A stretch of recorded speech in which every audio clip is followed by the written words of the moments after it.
Hey guys, Plonk here, back with another challenge video.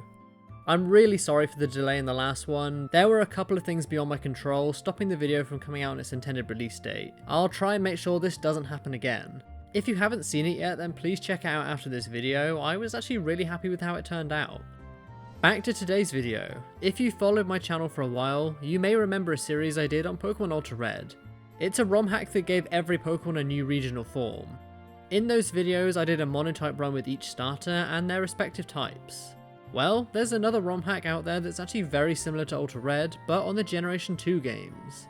It's called FOOL'S GOLD, and just like Ultra Red, every Pokemon has a new form, all of which have a new design, new typing, and new level up moves. This means that our starter Pokemon have different types too, with Chikorita becoming Fighting type, Totodile becoming a Flying type, and Cyndaquil becoming Ice type. You've probably already seen the title of this video, so you know which one we'll be taking on first. Today we find out, can you beat Pokemon FOOL'S GOLD using only Ice type Pokemon? The rules are very simple. Only Ice types can be used in battle, but I can catch other Pokemon for HM should I need them. No items in battle of course, and I'll be playing in set mode too.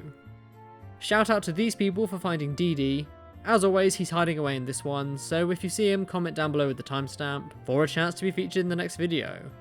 Alright, without any further ado, let's see how the Ice type fares against this ROM hack.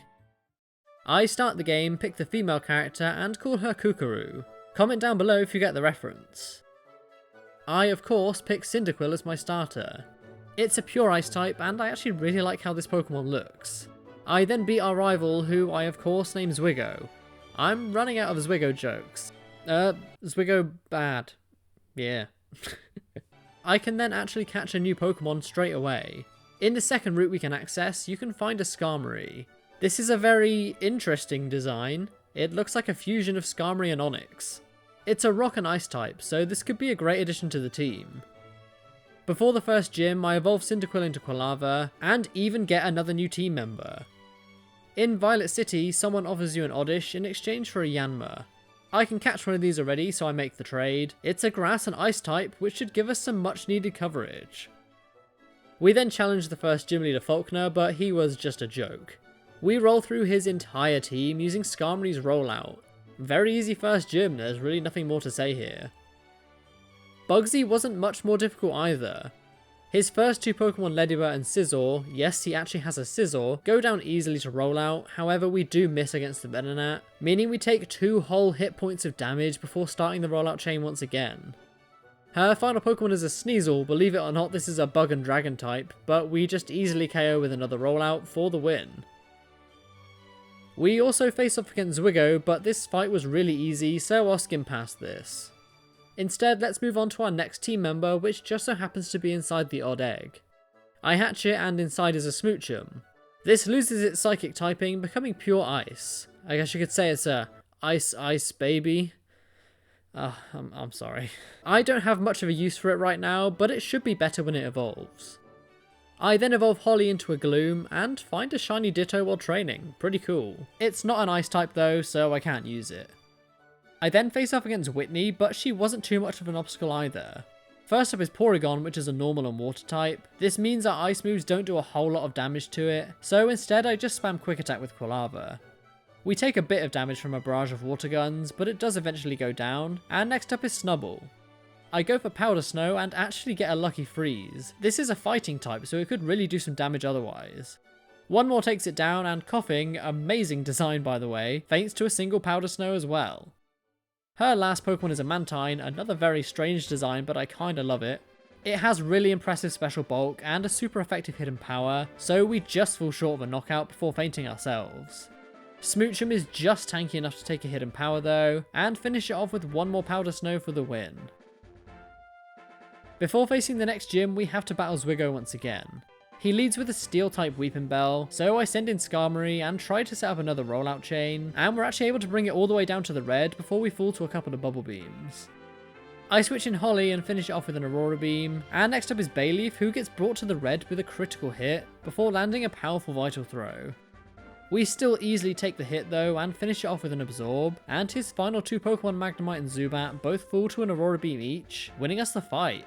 Get good, Zwigo. Morty's next and starts with an Ariados, another really great design. I start with Quilava and hit a Powder Snow as he lowers our speed with the scary face. Another brings it to KO range, but he actually swaps out before we can deal the finishing blow. He switches in Girafarig, but a few Powder Snows easily deal with it, even with him setting up a double team. Ariados comes back out, but he gets outsped and KO'd, and next out is Marowak. You okay there, buddy? This guy has a lot of special defense, so we can't even bring it below half before fainting to a couple of Nightshades. So I send in Holly, who can easily finish it in a couple of Razor Leafs, and his final Pokemon is another 10 out of 10 design Miltank. I think it's part ground as it's weak to our ice attacks. He tries to stay healthy with Milk Drink, but we're dealing more damage than he can heal off, so he eventually goes down and we earn ourselves Gym Badge number 4. Definitely the best designed Pokemon of any gym leader so far. The next gym fight is going to be a tough one, so I train the team up a bit first. In the process, I evolve Smoochum into a Jinx, who now becomes part Dark, and Holly evolves into a Vileplume. Even with this buffed up team though, Chuck's fighting types were just too much for us. I had to do some more training, so that's what I did, and in the process we evolved Quilava into a Typhlosion. I try again, and this time things went so much better. Believe it or not, we swept his entire team with just Typhlosion. Cloyster is part Steel and weak to Mud Slap, so it faints to 2 hits after dealing a small amount of damage with a Spike Cannon, and Smeargle faints in a couple of Aurora Beams after hitting a weak Karate Chop. Next up is the Firefighting type Hitmonchan, so I go back to Mud Slap. It actually works as he misses a Fire Punch, and from there I just go for my strongest attack, which happens to be Strength. It doesn't KO, but he misses again, so one more takes it out, and his final Pokemon is a Hitmontop, which is weak to Ice, so a single Aurora Beam seals the deal, winning us Gym Badge number 5. To be honest, that couldn't really have gone much better. I decide to skip Jasmine for now, and go straight to Pryce. This was a simple fight, once again due to Skarmory's rollout. Ursaring goes down in a couple of hits, and next up is a Delibird. Okay, I know what my next team member's gonna be. It faints in a single rollout though, and next up is a Jinx. It just goes for a mean look instead of hitting me though, so it also faints in one hit, and his final Pokemon Statler just can't stand up to a rollout either. It goes down and we earn our 6th badge. We're definitely the better Ice Trainer here. I can't really put off Jasmine's Steel types any longer, so I give it a shot. Those extra levels we got from Pryce really came in handy too. Dunsparce is first and is a Fire and Steel type, meaning our Mud Slap is 4 times super effective and deals with it pretty quickly. Victory Bell is next and we're able to hit 2 Mud Slaps before fainting to a couple of Flamethrowers, so I switch into Jinx. We actually get a critical hit Shadow Ball to bring it down to red health, and she even misses the Flamethrower. I go for Powder Snow to finish it off, but of course she fully heals it up. It was close thanks to her using Minimize, but we're actually able to just finish it off in a few more hits before we go down ourselves. Last up is Slowking, so we actually get one final Shadow Ball in before fainting to a Headbutt, and I send in Skarmory next to deal with it. It's 4 times weak to Mud Slap, so it does surprisingly good damage, and none of her attacks are really doing much to me in return, so we can just chip away at it until it finally goes down. That wasn't nearly as bad as I was expecting it to be. While taking on Team Rocket, we're actually challenged by Zwigo once again. Golbat is first and just about lives a Powder Snow from Jinx, and paralyzes us with a Glare. I have extreme speed, so we still go first, and we can just knock it out from there. Meganium is next, loving the facial hair by the way, so I just stay in and get some more damage in before fainting to a 4 times super effective Vital Throw. I switch into my own starter and go for an Aurora Beam, only to get a critical hit for a one-shot. That could have gone worse. Magnemite is an easy KO as well, and Weeping Bell is next. Once again I resort to Mud Slap to lower its accuracy, before finishing it off with another Aurora Beam. His final Pokemon is Sneasel, who's weak to Ice, so easily goes down to a single hit, winning us the fight.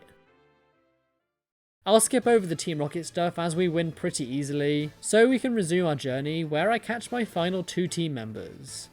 First of which is a Growlithe, which in this game is a Fire and Ice type. This should definitely come in handy, especially against Steel types. I then catch my final team member, which of course is a Delibird. It's quite similar in concept to Crampbird from Ultra Red, but I love this design just as much. In this game it's an Ice Ghost type. I love that I can actually use my channel mascot in a run for once. We then take on the 8th and final gym leader Claire. You don't need me to tell you that this was an easy battle.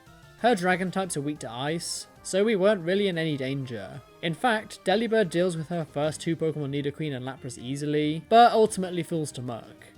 I switch in my Growlithe, who's now evolved into an Arcanine, and finish it off with a couple of Icy Winds after she lands a Screech. Gyarados takes massive damage before retaliating with an Earth Power, which brings us down to low health. We can outspeed and KO the next turn though, and last up is Kingdra. I'm assuming this is an electric dragon type. I can deal a great chunk of health before falling to a Spark, so from there I can just send in Jinx, outspeed it, and finish it off with a Powder Snow for the win. That was a nice and easy way to end our gym challenge. Now we can finally face the Elite Four. Before that though, there is one more fight with Zwigo to overcome. Sneasel's first, but faints faster than you can say. Zwigo is bad, but actually I really like him. Everyone subscribe. Wait, that wasn't very short. And next up is Kadabra.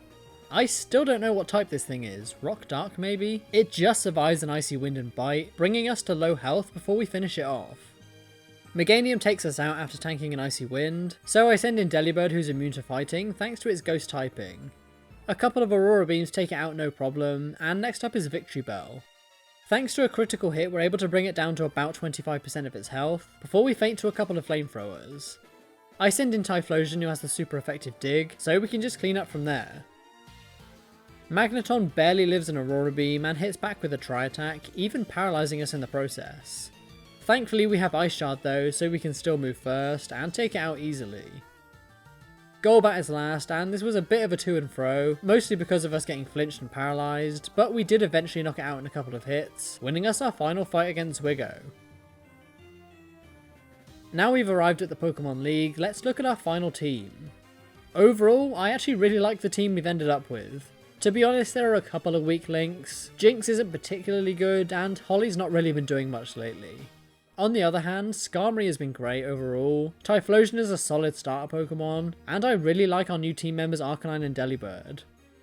The question is though, will our team get an ice cold victory, or will we melt under the pressure? Well, let's find out. First up is Psychic user Will. There really isn't much to say about this battle though. Delibird just sweeps through his entire team without even taking a single point of damage, at least until his final Pokemon Dragonite comes out. It survives a Shadow Punch and hits back with a Psybeam, but even that doesn't do too much. One more Shadow Punch seals the deal and we win. That was probably the best possible start to an Elite Four challenge. Next up is Poison user Koga. He leads with a Tangela, so I start with Typhlosion, and due to its low special defense, we can outspeed an Oko with a single Aurora Beam. Magmar's next, and it has a priority Muck Punch, which does do some good damage to us as we bring it all the way down to the tiniest sliver of health with an Earthquake. He does fully heal up, but another Earthquake followed by a priority Ice Shard bring it down. Heracross is up next and tanks our hits pretty well, and we even nearly faint ourselves. Thankfully though, we're able to just get the KO in time, and next up is Hypno. I have Earthquake, which is super effective, but it just falls short once again, and we finally fall to a Sludge. Arcanine can finish it off with the Dig though, and next up is Seaking.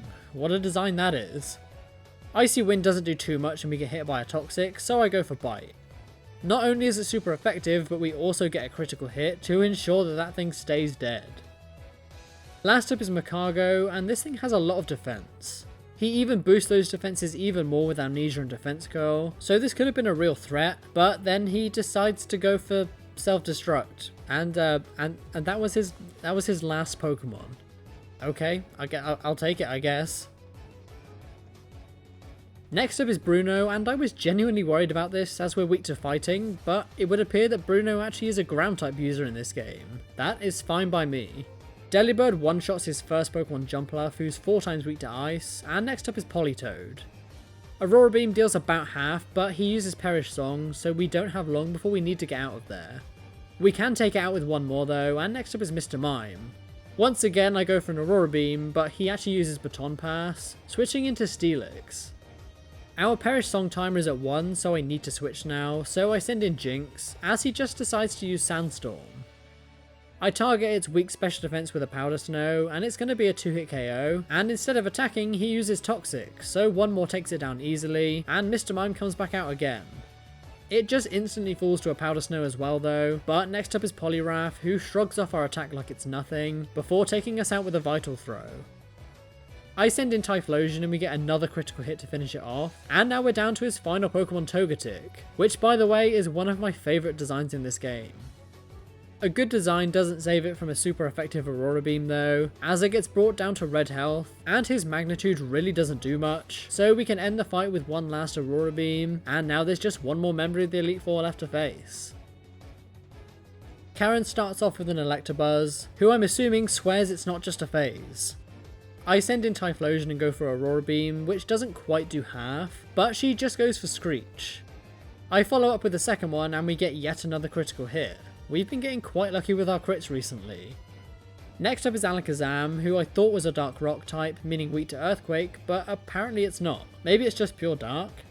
I follow up with an Ice Shard, but it's not quite enough, and we're starting to get low on health ourselves. I go to finish it off with one more, but she fully heals it up, and then we get outsped and KO'd the next turn. I send in Skarmory, who takes a Nightshade, brings it down to red health with a Rock Slide, and then finally takes it out with an Ice Shard from there. I'm glad that thing's out the way. Lantern is next, and it really doesn't take much damage from our attacks, but then again she's not doing much to us either. It doesn't look too good for us, but we get the flinch at the best possible time, which saves us from fainting, and means we can take it out with one more.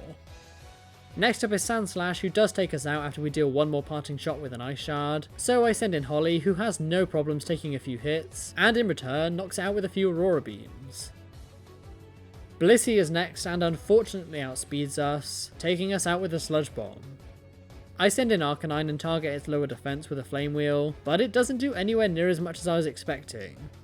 She only uses Light Screen however, so I go for another Flame Wheel, and yep, we get another critical hit. I'm not complaining. Her final Pokemon is Houndoom, who's part grass, so it's weak to both of my stab moves. Flame Wheel deals huge damage and even burns it, and her Dark Pulse really isn't that strong, so we can finish it off with an Icy Wind for the win.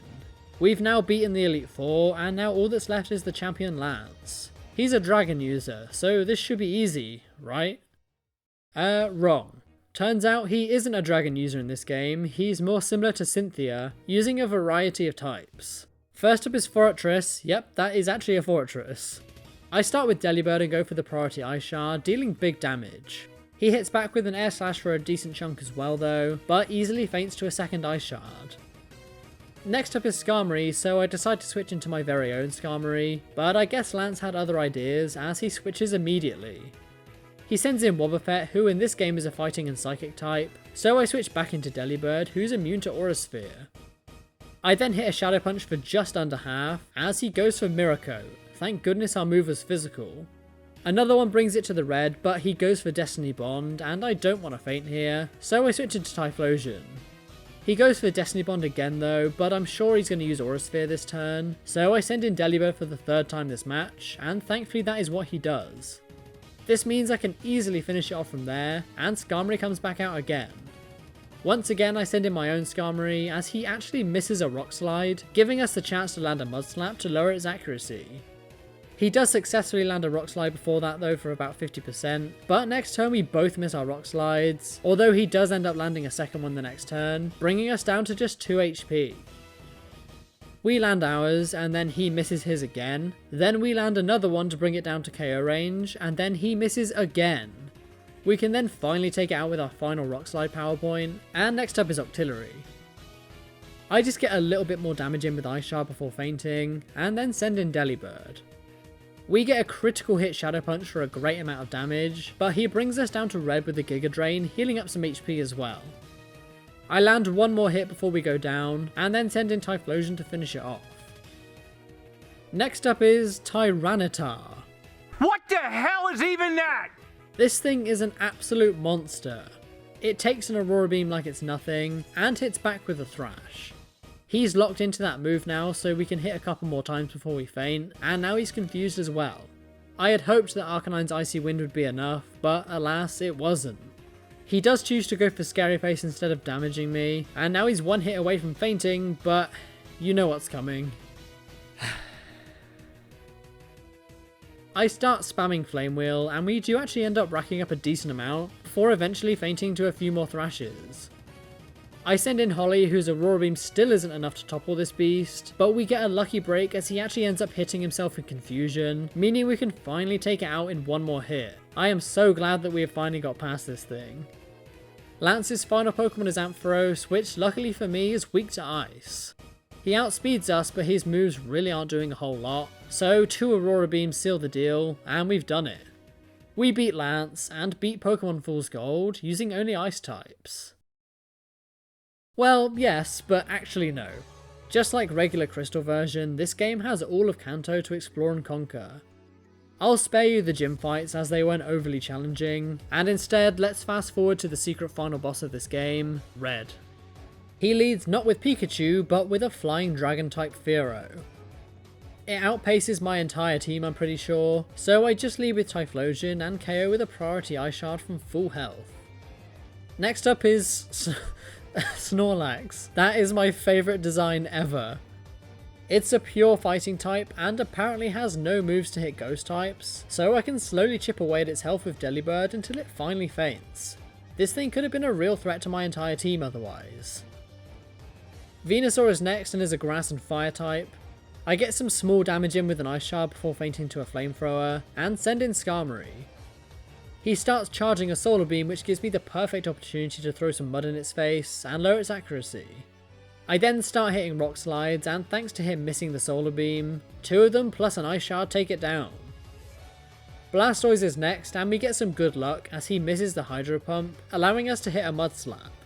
He then misses a second time as I try and set up a rollout chain, but he does hit the third time and there's just no hope of us surviving that. His accuracy is quite low, and on top of that he's using inaccurate moves like Iron Tail and Hydro Pump, so Holly is actually able to deal a solid amount of damage to it with Petal Dance, but we do eventually go down, so I switch into Jinx. He misses Iron Tail not once but twice, allowing us to KO with a couple of Ice Beams, and next up is Charizard, which I think is a Fire and Dark type. He hits a Slash to bring us to low health, as I just get a little bit more damage in with an Ice Beam and Extreme Speed, before we fall to another Slash. I send in Typhlosion as he misses a Fire Spin, which allows us to hit a powerful Earthquake.